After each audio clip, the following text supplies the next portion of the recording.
News, सच जरूरी है। दर्शकों नमस्कार, मैं हूं निशांत भाई, आप देख रहे हैं MNS न्यूज। आज दिन भर की 50 बड़ी खबरें देखते हैं। चलिए शुरुआत करते हैं। पीएम मोदी का जापान और चाइना का दौरा। प्रधानमंत्री नरेंद्र मोदी जापान और चीन के दौरे पर है।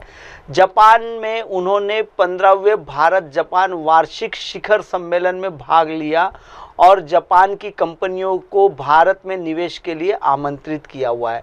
प्रधानमंत्री नरेंद्र मोदी ने फिलहाल जापान और चीन के महत्वपूर्ण दौरे पर है।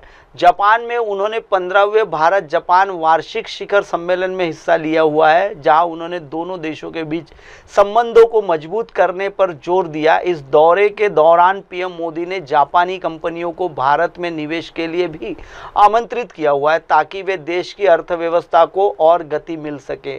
यह दौरा न केवल व्यापारिक संबंधों के लिए अहम है, बल्कि यह भारत की एक्ट ईस्ट नीति को भी एक नई दिशा दे रहा है। चलिए दर्शकों बढ़ते हैं अगली खबर की ओर। अमेरिका का टैरिफ विवाद। अमेरिका के राष्ट्रपति डोनाल्ड ट्रंप के प्रशासन ने भारत पर अतिरिक्त 25% टैरिफ लगाने का ऐलान किया है, जिसमें दोनों देशों के बीच व्यापारिक तनाव बढ़ गया है। और अब आपको बता दें कि अमेरिका और भारत के बीच बढ़ते व्यापारिक तनाव की अमेरिका के राष्ट्रपति डोनाल्ड ट्रंप के प्रशासक ने भारत पर 25% टैरिफ लगाने की घोषणा की है, जिसके दोनों देशों के बीच व्यापारिक रिश्ते और भी तनावपूर्ण हो गए हैं। इस फैसले से भारतीय निर्यातों को बड़ा झटका लगने की आशंका है। जानकारों का मानना है कि यह कदम न केवल दोनों देशों के व्यापार को प्रभावित करेगा, बल्कि इसका असर वैश्विक बाजार पर भी देखा जा सकता है। देखना होगा कि भारत सरकार इस चुनौती को कैसे निपटती है और क्या कोई इसमें हल निकल सकता है, क्योंकि 25% और 25% ऐसे 50% टैरिफ भारत पर अमेरिका ने लगा लिया है। चलिए बढ़ते हैं दर्शकों अगली खबर की ओर। थाईलैंड की प्रधानमंत्री पद से बर्खास्त। थाईलैंड की प्रधानमंत्री पैरांगोनतोन शिवनावरात को कोर्ट ने नैतिक मानकों के उल्लंघन के आरोप से पद से बर्खास्त कर दिया है। थाईलैंड की प्रधानमंत्री पैरांगोन शिवनावरात को आज कोर्ट ने उनके पद से बर्खास्त कर दिया है। उन पर नैतिक मानकों के उल्लंघन का आरोप था, जिसके बाद वह फैसला आया है। उनकी बर्खास्तगी से थाईलैंड की राजनीतिक स्थिरता पर सवाल खड़े हो गए हैं। यह घटना देश में एक नए राजनीतिक संकट को जन्म दे सकती है और आने वाले दिनों में वहां की राजनीतिक के हलचलें देखने को मिल सकती है। चलिए बढ़ते हैं दर्शकों अगली खबर की ओर। चीन के साथ संबंध। पीएम मोदी की चीन यात्रा से पहले चीनी मीडिया ने भारत और चीन के बीच संबंधों में सुधार की बात कही है और दोनों देशों को एशिया के विकास से जुड़ा इंजन कहा गया है।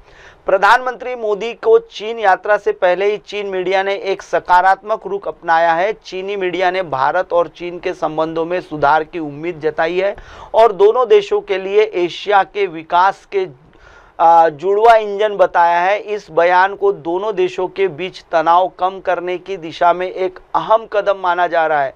देखना होगा कि पीएम मोदी की इस यात्रा के दौरान दोनों देशों के बीच संबंधों में क्या नई दिशा मिलती है और क्या एशिया के ये दोनों सबसे बड़े आर्थिक ताकत के देश एक साथ मिलकर आगे बढ़ते हैं। चलिए बढ़ते हैं दर्शकों अगली खबर की ओर।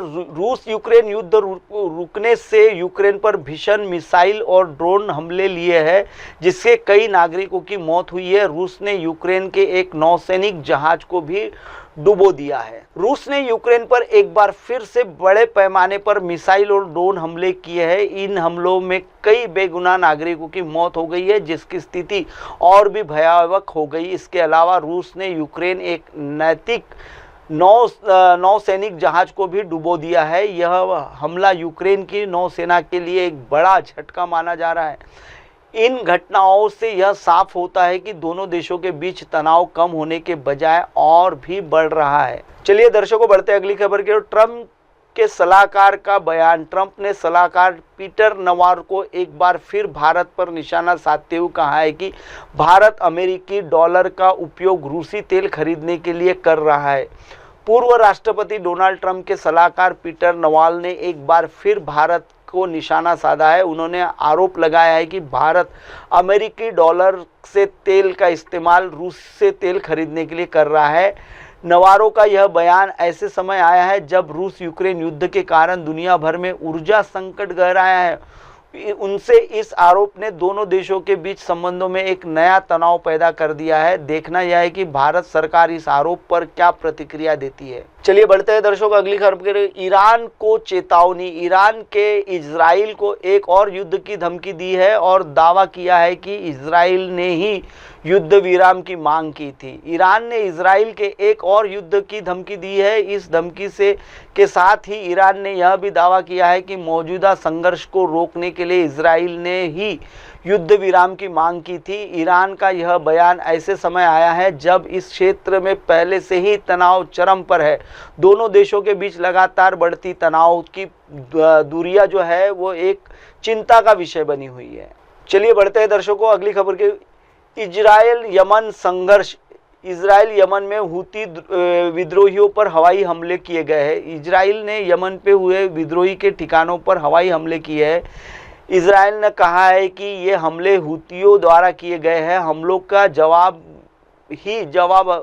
वीडियो को दिया जा रहा है। हमले के आक्रामकता का सबूत है। इस नए तनाव से क्षेत्र में पहले से ही नाजुक हालत और भी बिगड़ सकते हैं। दुनिया भर की निगाहें इस संघर्ष पर टिकी हुई है। चलिए बढ़ते हैं दर्शकों, अगली खबर की ओर। मिस्र में भारतीय सेना का अभ्यास। 22 स्टार 2025 अभ्यास में भारतीय सेना मिस्र में शानदार प्रदर्शन कर रही है। मिस्र में जिसमें 700 से ज़्यादा जवान हिस्सा ले रहे हैं। भारतीय सेना मिस्र में चल रहे ब्राइट स्टार 2025 अभ्यास में शानदार प्रदर्शन कर रही है। यह अभ्यास दोनों देशों की सेना के लिए बीच वापसी सहयोग और समझौते को बढ़ाने का एक महत्वपूर्ण अवसर है। इस अभ्यास में भारत के 700 जवान जो है वह हिस्सा ले रहे हैं। यह अभ्यास न केवल भारत की सैन्य ताकत को दर्शाता है बल्कि यह अंतर्राष्ट्रीय स्तर पर भारत की बढ़ती भागीदारी का भी प्रतीक माना जा रहा है। चलिए बढ़ते हैं दर्शकों, अगली खबर की ओर। म्यांमार में आतंकी संगठन घोषित। म्यांमार में करने जातीय विद्रोही संगठन को आतंकी संगठन घोषित कर दिया गया है और अब बता रहे हैं कि म्यांमार की जहां एक बड़ा राजनीतिक घटनाक्रम हुआ है, म्यांमार सरकार ने न करने जातीय विद्रोही संगठन को आतंकी संगठन घोषित कर दिया है। यह फैसला ऐसे समय आया है जब म्यांमार में पहले से ही सैन्य सरकार के खिलाफ विरोध प्रदर्शन जारी है।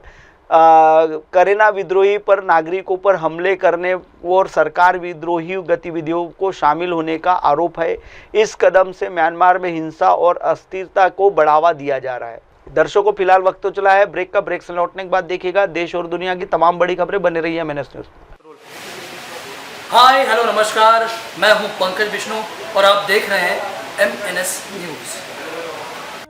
देखिए साईं बाबा की आरती लाइव शिरडी से हर रोज सुबह सिर्फ MNS न्यूज़ पर।